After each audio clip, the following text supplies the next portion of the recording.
Welcome to the Benning Report. Coming up in this edition, a new Command Sergeant Major for the Infantry School. And the arrival of new recruits. Later, a run in honor of fallen soldiers.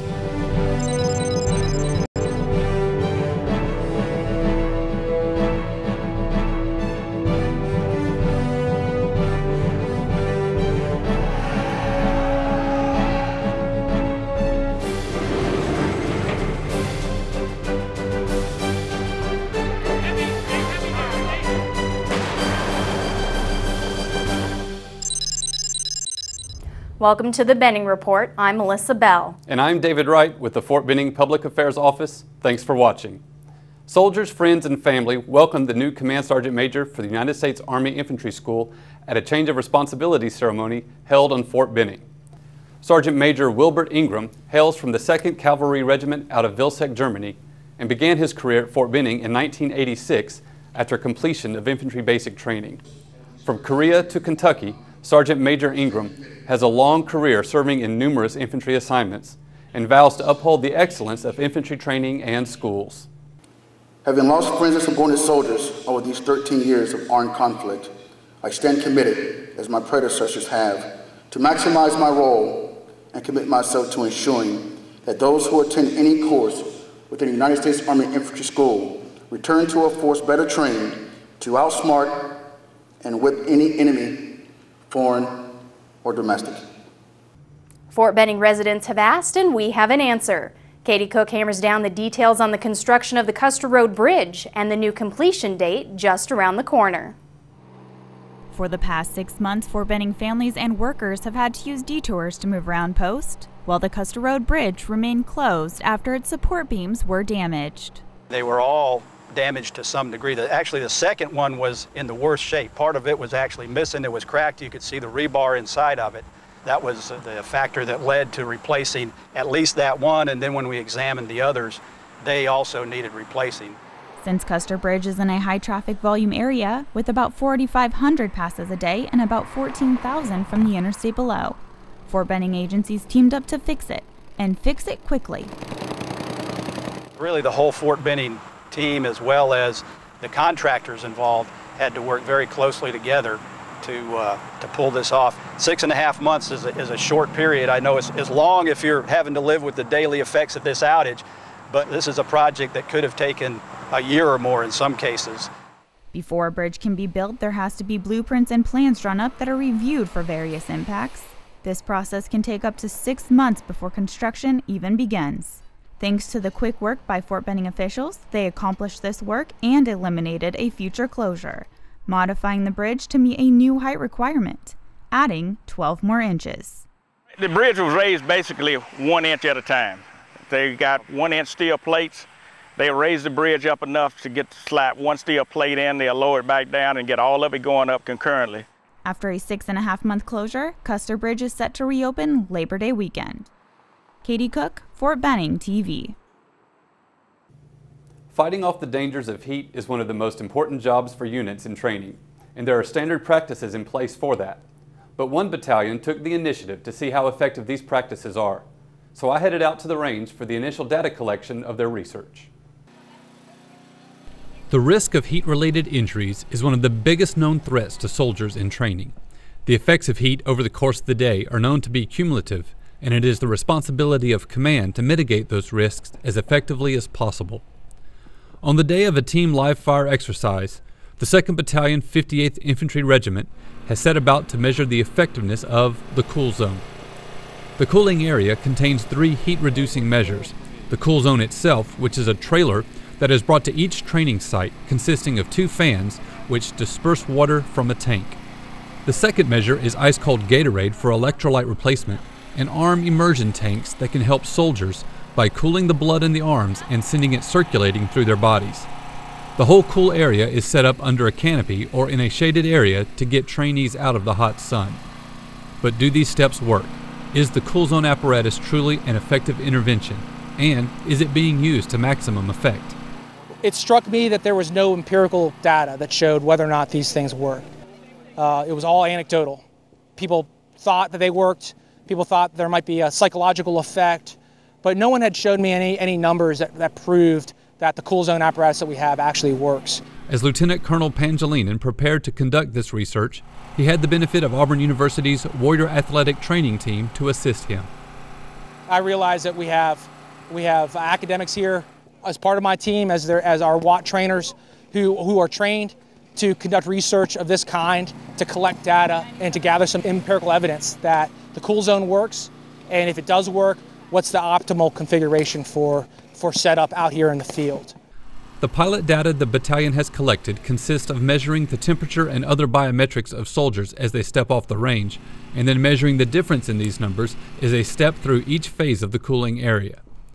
The initial measures collected by the 258 Battalion will help develop a Warrior Athletic Training research study looking at the best way to mitigate the effects of the heat during training. I have my own beliefs about whether or not it works. Every drill sergeant out here has his own beliefs about whether or not it works. And what I want is data. I don't want opinions. I don't want anecdotes. I want some data on whether this thing actually works. Lieutenant Colonel Pangilinan says he hopes to have results within a few weeks and to publish them for the benefit of the entire Army. David Wright, Fort Benning TV. Fort Benning motorists can now enjoy a new convenience. The Georgia Department of Driver Services has opened up a new location on post. Katie Cook has the details. The Department of Driver Services provides many licensing needs, from driver license renewals to Georgia state IDs. A lot of work went into getting DDS on post, located next to the courtroom on Marchand Avenue. The facility will offer convenience and a speedy service to the Fort Benning community. It's been great. We love the location. We love the center. It's very nice. You know, it's been a goal of Governor Deal and also the Department of Driver Services to make our services more convenient for military and also their families. And this is just a great opportunity to bring those services to the thousands of people that interact with this facility on a daily basis. There were two goals that DDS wanted to provide when it opened its service on Fort Benning. One was to provide easy access to military families and those on post. The other was to reduce the wait time at the Columbus DDS location. We feel that getting to all of those folks here at this location is going to help with the wait times at our surrounding center, and that's in Columbus. So having this one open, it'll be a benefit to everyone that can use this one, and also the wait times should improve at the Columbus Center. While some get DDS and the Department of Motor Vehicles confused, they have very different responsibilities. If you need the tag or the registration to put on your vehicle, you go to the Department of Revenue or your county tax commissioner. Anything that deals with the driver's license, you come to the Department of Driver Services. DDS also offers computer-based knowledge and driving testing, license reinstatements, and requests for driving histories. Make sure to plan ahead if you plan on using this service. The DDS is only open on Wednesdays and Thursdays from 8 a.m. to 5 o'clock p.m. Katie Cook, Fort Benning TV. Coming up next, hundreds of new recruits enter the Army.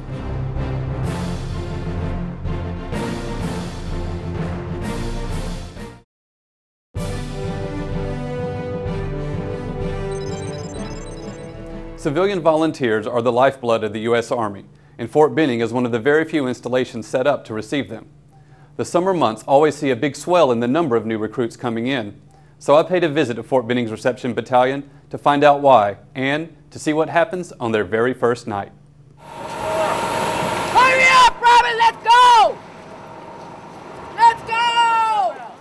Meet the Army's newest soldiers. These recruits have just arrived at the 30th Adjutant General Reception Battalion, and the drill sergeants waste no time instilling discipline. That is parade rest. Does everyone understand? Yes, drill sergeant! Well, 30th AG is one of the 4 reception battalions in the Army. We receive all the soldiers for entrance into the Army. This group is just a fraction of the 490 expected to arrive this night alone, and it is a scene repeated nearly every night of the year. It's a busy time for the 30th AG. During what they refer to as the summer surge, it is common to receive 1,000 or more new recruits every week, nearly double the rate of the rest of the year, although there is another spike immediately after the holiday break in December. The majority of the recruits are recent high school graduates. There are some recruits that are come in that have already graduated high school or college and want to seek out that adventure or have that need or want or desire to become better than they were before. For the most part, most soldiers are, or recruits are, high school graduates. Despite the late hour, the process of beginning their careers in the Army begins. After a quick brief on what sort of items that are restricted or forbidden, they are allowed a few minutes in these amnesty rooms to rid themselves of any contraband. As always, drill sergeants are nearby to ensure compliance and to help guide these young soldiers through the process. Before the night is over, they receive their physical training uniforms, and only then can they hit the sack and rest up for day zero in their new life as a soldier in the U.S. Army. After an early breakfast, the first stop is the barber. They then receive their first check, which is used to pay for the haircut and acquire personal hygiene products. They are then photographed and given their ID cards, which they are expected to always keep with them. Then it's off to be fitted and issued their first Army combat uniforms, including both summer and winter items. And that is just day zero. The remaining days at the Reception Battalion are filled with medical and dental evaluations and starting up their human resources files before they leave, fully prepared to begin basic combat training. The 30th Adjutant General Reception Battalion performs its mission relentlessly, processing more than 34,000 new recruits into the Army every year. David Wright, Fort Benning TV. After the break, an opportunity to honor the fallen. But first, Fort Benning's Picture This.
The potential for rapidly changing weather conditions demands constant vigilance. Fort Benning's Weather Center gathers and disseminates information vital to training decisions throughout the Maneuver Center of Excellence. In this story, I take a closer look inside the Weather Center. You've heard the saying before, if it ain't raining, we ain't training.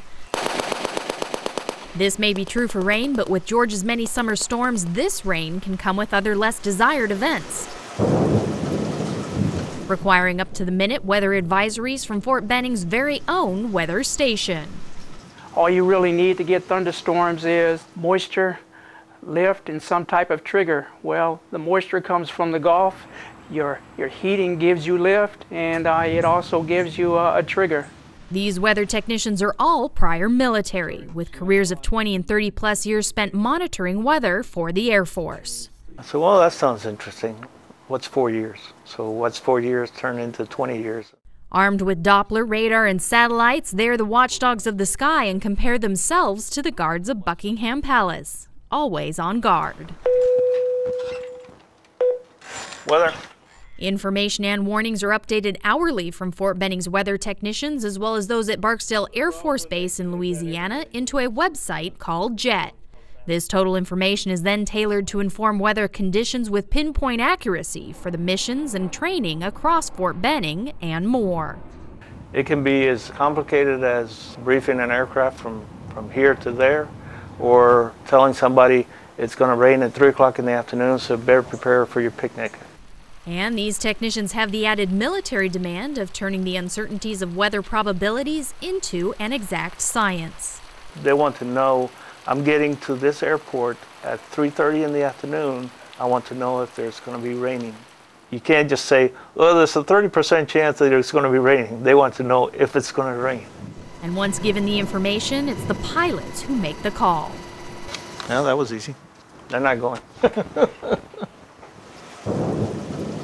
With over 30 years in the business, Fernando laughs at some of the guidance that he gives.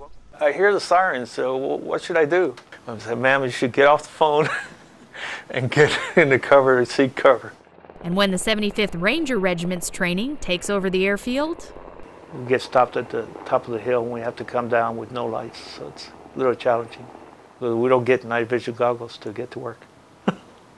But for Fernando and the other technicians, it's all in a day's work. Melissa Bell, Fort Benning TV. The weather may still feel like summer, but fall is just around the corner, and that brings with it a new major hunting season. I met several officials to see what the major changes are to this year's hunting and fishing regulations. Fort Benning has long since been a hunter's paradise, with over 140,000 acres to hunt and fish, thanks to the wildlife management and post officials who make sure that regulations not only promote safety, but also protect the health of the animals. With deer season opening up to archery September 13th and firearms on October 11th, hunters across post are gearing up. The first things folks need to do is make sure they've taken a hunter education course. And once they've done that and completed it, they need to bring their hunter education card with their government ID to outdoor recreation and purchase a post permit. They'll also need to make sure that they purchase a state hunting license. All of our active duty soldiers on the installation are authorized to purchase a Georgia resident hunting license, and that'll allow them to hunt on both sides of the installation. For those who are not active duty, they'll need to purchase either a Georgia or Alabama resident or non-resident license. And for the fishermen on post, a state license is required to fish in or on the banks of the Chattahoochee River. Any other creeks, ponds, or waterways will require a post permit, and you can get one of those from Outdoor Recreation. Once you have your proper paperwork, know the regulations and any changes, like this year's implementation of a post-wide quality deer management area. There will be some exceptions for youth hunters, so folks need to read through the regs and discover what those are. But for everybody else, 16 years of age and older, any buck they harvest is going to have 4 points 1 inch or longer on one side of their antlers. Also, make sure you're wearing hunter orange, discreetly moving harvested game, and transporting your firearm correctly. Firearms have to be transported in a case out of plain view of the public. It can be a hard or soft case, and gun socks don't count as cases. Ammunition has to be completely separate from the firearm. It cannot be stored in the case with the firearm. Fort Benning is proud of its hunting program and its safety. So it's up to everybody to hunt courteously and correctly to make sure this program continues. Melissa Bell, Fort Benning TV. Coming up next, a peek backstage at the 2014 U.S. Army Soldier Show.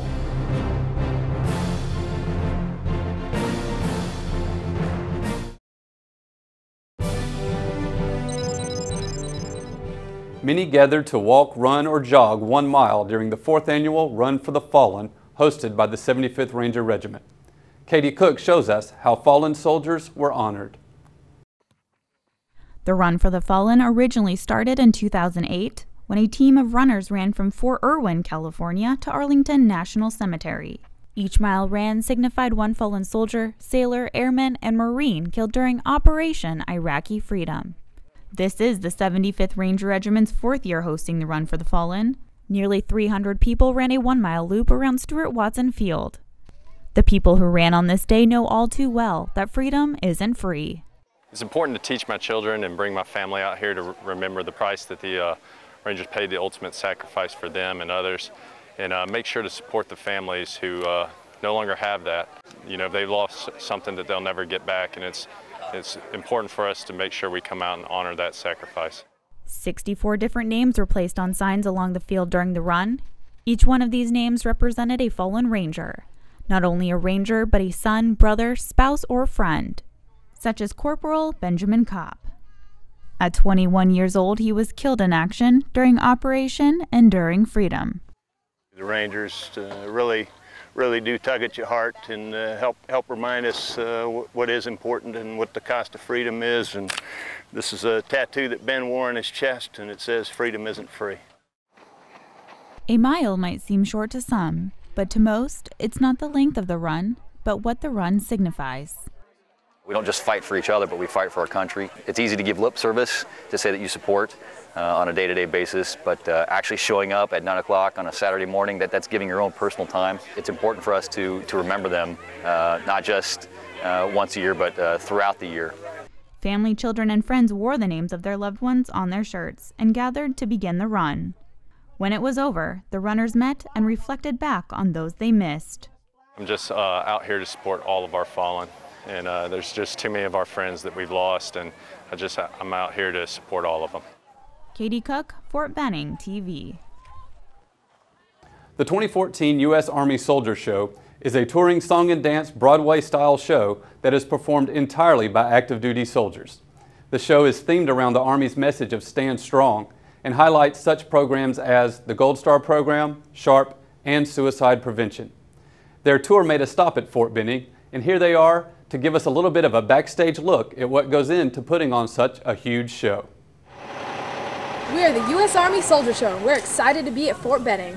We're excited to bring you the 90-minute Broadway production style show that we offer you. Singing, dancing, but right now we're just trying to get the stage together in time. We just got here. We got to get this stage together so that we can rehearse and get our wardrobe together and hopefully catch a nap before the show starts. We're going to raise this whole grid up. We're going to get our second platform put up as well. But we got a little bit of a rain possibility, so we're not going to get 100% set up. I'm the cable guy. I usually run all the cables for the power and the audio and speakers and all that. If we can put the stage up on time, we can put a great show on for you guys.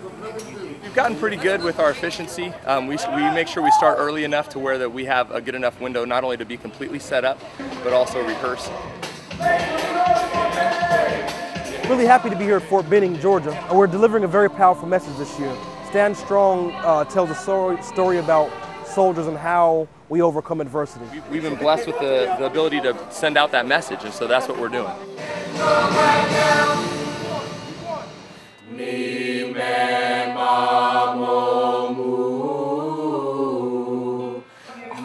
Even with everything else we have going on, it's important to remember to take care of our voices.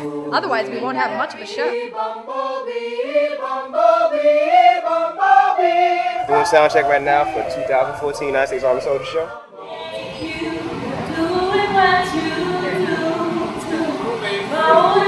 Here, down in Columbus, Georgia, at Fort Benning, you can see that the Soldier Show is not going to be able to perform tonight. It's too much rain, too much inclement weather coming down. How can people enjoy that? So we're going to postpone the show until tomorrow at 7. We had to wait an extra day, but it's going to be worth it.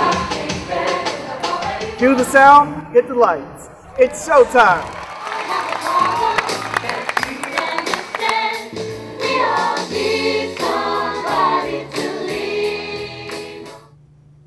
And it was a great show. They were delayed by a day, but they put it on the next night, and it was fantastic. Very entertaining. I understand they put on a new show every year. David, maybe next year you can hit the road with them.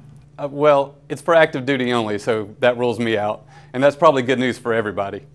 That brings this edition of the Benning Report to an end. But you can watch these stories and others on youtube.com/BenningTV or at benning.army.mil. And you can also like us on Facebook. From the Public Affairs Office, thanks for watching.